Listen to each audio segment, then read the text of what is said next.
ना आप बड़े हैं, ना सरकार बड़ी है, ना हम बड़े हैं। बाबा साहब का संविधान सबसे बड़ा है और संविधान ने व्यवस्था दी है कि सरकार अगर पागल भी हो जाए, सत्ता के नशे में आकर क्योंकि ऐसा कानून बना दे जो गैर कानूनी हो, तो कोर्ट उसको तुषार मेहता साहब ने कहा कि साहब पार्लियामेंट का बनाया वो कानून आप स्टे नहीं कर सकते। तो ऑनरेबल सुप्रीम कोर्ट के यही अल्फाज थे कि ये जो व्यवस्था है, लेजिस्लेशन कानून बना सकता है, उसको एडजुडिकेट तो हम ही करेंगे ना, हमारी पावर है पूरी तरह से। तो ये ऑनरेबल सुप्रीम कोर्ट की पावर। वहाँ पर तुषार मेहता साहब ने कहा कि साहब मैं कल आपको एग्जाम्पल दे करके बताऊँगा कि हमने ये जो अमेंडमेंट पास किए हैं ये बिल्कुल पूरी तरह से वैलिड है। हमें आज तक का टाइम, एक दिन का टाइम मांगा, आज आने के बाद वो फिर एक हफ्ते का टाइम मांग रहे थे। और विडम्बना ये देखिए, वो कहते हैं कि हमने इसमें 2 महीने तो वक्फ इसमें जेपीसी की मीटिंग करी, देश भर में जा करके लाखों हमने याचिकाओं का निरीक्षण किया। 10 साल से हम इसमें मेहनत कर रहे हैं। 10 साल की मेहनत के बाद 2 महीने तक लगातार वक्फ जेपीसी की मीटिंग करने के बाद 10-12 दिन पार्लियामेंट के अंदर मीटिंग के बाद, बहस के बाद, इनके काउंसिल, भारत सरकार के काउंसिल ये नहीं बता सके कि साहब इसमें ऐसा क्या है जो कि मुसलमानों को फ़ायदा हो जाएगा, इसमें ऐसा क्या है जो कि ये संविधान के खिलाफ ना माना जाए, इसमें ऐसा क्या है जो कि ये सेकुलरिज्म के खिलाफ नहीं माना जाए, इसमें ऐसा क्या है जो कि आप ये ना बता सकें कि साहब बताइए कौन से हिंदू एंडोमेंट बोर्ड में किसी गैर हिंदू की नियुक्ति हुई है। तो जब आप एक दिन के अंदर नहीं बता पा रहे, 10 साल की मेहनत के बावजूद भी, फिर आप एक हफ्ते का टाइम मांग रहे हो, तो आपकी हम बात पे यकीन नहीं कर सकते। हमने जो कल व्यवस्था दी थी 3 तरह के स्टे करने की, हम वो आज करने जा रहे हैं। उस पर तुषार मेहता साहब ने कहा जी मैं स्टेटमेंट देने के लिए तैयार हूँ कि हम इसमें वक्त में कोई छेड़छाड़ नहीं करेंगे, कोई नियुक्ति नहीं करेंगे। यानी कि जो स्टे देने की बात थी, खुद भारत की सरकार ने इस बात को तस्लीम कर लिया, मान लिया कि जी आपकी जो स्टे देने की बात है बिल्कुल सही है, हम इसको मान रहे हैं। 7 दिन ये व्यवस्था होती है, जो भी कोर्ट के अंदर सुनवाई होती है वो इंटरिम आदेश होता है जब तक कि उसका फाइनल निस्तारण नहीं हो जाए। और इंटरिम आदेश इस तरह से हफ्ते के लिए, फिर नई तारीख आएगी उस तक के लिए बढ़ेगा, फिर नई तारीख आएगी उस तक के लिए बढ़ेगा। तो जब तक इसका फाइनल निस्तारण नहीं हो जाए ये व्यवस्था जब तक रहेगी। आप लोगों की जीत समझी जाए इसको? जीत समझी नहीं जाए, ये हम लोगों की जीत नहीं, ये भारत की जीत है। ये बाबा साहब ने जो संविधान बनाया उसकी जीत है, ये भारत के सेकुलरिज्म की जीत है, ये गंगा जमनी तहजीब की जीत है। ये भारत के जो संविधान में एक चीज़ रखी बाबा साहब ने कि हमारा देश 3 स्तंभों पर टिका हुआ है, एक एग्जीक्यूटिव, लेजिस्लेशन और जुडिशरी। तो लेजिस्लेशन जब पागल हो गया, जब उन्होंने अपनी सत्ता के मदहोशी में जाकर के कानून बना लिया, गैर संवैधानिक बना लिया, गैर कानूनी बना लिया, तो जुडिशरी ने उसे करेक्ट करने का काम किया। इनकी यही तो मंशा थी कि हम जुडिशरी की पावर खत्म करके डीएम को पावर दे दें। आज वो भी स्टे हो गया, जब कह दिया कि किसी तरह के वक्त के साथ, वो भी स्टे हो गया। क्योंकि जब ये हो गया कि आप किसी भी तरह के वक्त में छेड़छाड़ नहीं करेंगे। डीएम को पावर क्या दी थी? डीएम को पावर ये दी थी कि वो जिस भी वक्त की जमीन पे हाथ रख देगा और ये कहेगा कि मुझे लगता है कि ये वक्त की नहीं है, तो फौरन वो वक्त की नहीं मानी जाएगी। तो अब क्या कह दिया, आज क्या ऑर्डर हो गया कि किसी भी तरह का वक्त, चाहे वो रजिस्टर्ड है, अनरजिस्टर्ड है, एस्टेब्लिश्ड है, अनएस्टेब्लिश्ड है, नोटिफाइड है, डीनोटिफाइड है, अब आप कोई छेड़छाड़ वक्त के अंदर नहीं करेंगे। यानी डीएम की पावर पूरी तरह से खत्म कर दी है। तो पूरे कानून पर रोक लगी, कुछ पॉइंटों पर रोक? कानून के अंदर जो मेन चीज थी, जो मेन ग्रीवेंसेस हैं, वो मेन ग्रीवेंसेस 2 पॉइंट के अंदर कवर हो जाते हैं कि आप वक्त के अंदर छेड़छाड़ नहीं करेंगे और आप कोई अपॉइंटमेंट नहीं करेंगे किसी भी गैर मुस्लिम का, वो दोनों के अंदर ही कवर हो जाता है। तो एक तरह से पूरे अमेंडमेंट में ही ये एक तरह से रोक है। आप इतने वरिष्ठ वकील हैं, क्या लग रहा 7 दिन बाद क्या होगा इस पे? क्या सरकार जवाब दे पाएगी? सर इसमें स्टे चलता रहेगा।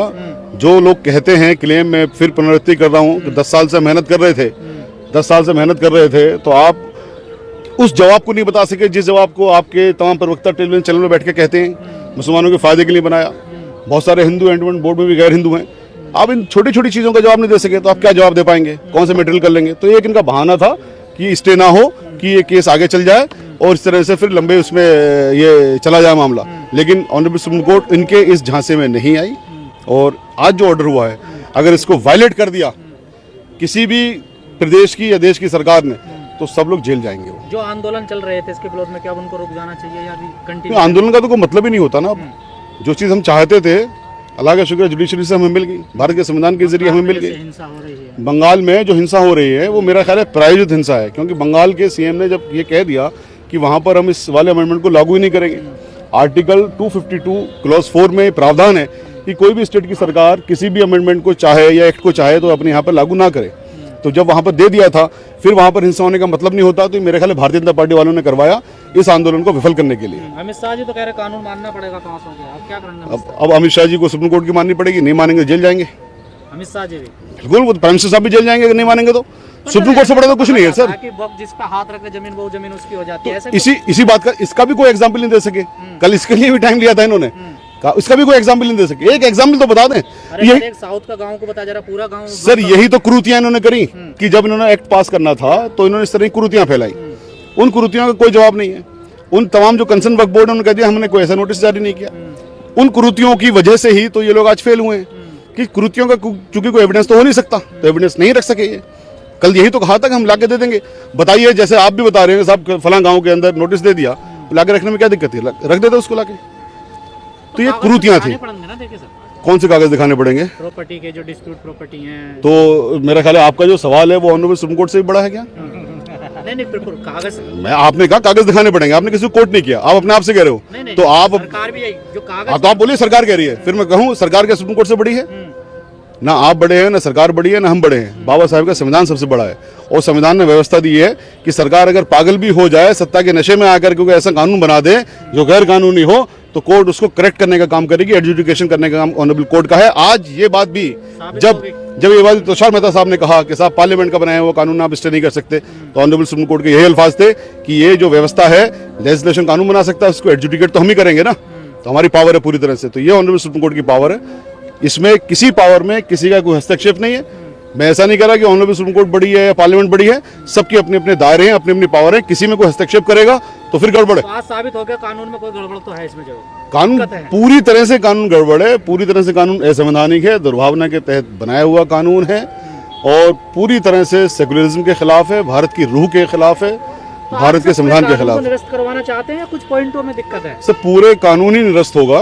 ये समाज जो चलेगी यानी हियरिंग चलेगी, हमने एक एक पॉइंट के ऊपर एक एक पॉइंट को डील किया है, एक एक पॉइंट के ऊपर आर्गुमेंट लिखे हैं और एक एक पॉइंट को हमने साबित किया है एविडेंसेस के जरिए, अपनी दलीलों के जरिए कि जितने भी ये अपने अमेंडमेंट लेके आए हैं सारे के सारे अमेंडमेंट दुर्भावना के तहत हैं, सिवाय एक अमेंडमेंट के। वो अमेंडमेंट उसके लिए हमने चैलेंज भी नहीं किया है। देखिए, मैं तो बाबा साहब डॉक्टर भीमराव अंबेडकर का मानने वाला हूँ, ईमान वाला अंबेडकरवादी हूँ। जब तक संविधान के ऊपर 100% पालन नहीं होगा, मैं खुश हो ही नहीं सकता।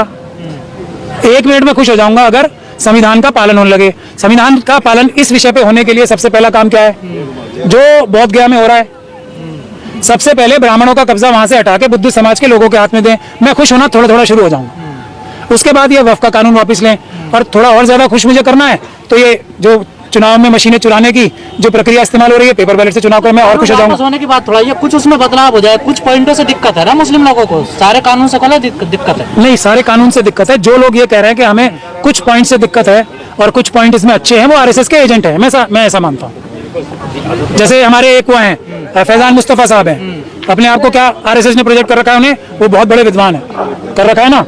वो ये कह रहे हैं कि मैं इस बात का वेलकम करता हूँ कि वक्फ बोर्ड के अंदर नॉन मुस्लिम भी होने चाहिए। तो क्या है वो, उनका निशाना सिर्फ मुसलमानों के ऊपर लग रहा है आपको क्या?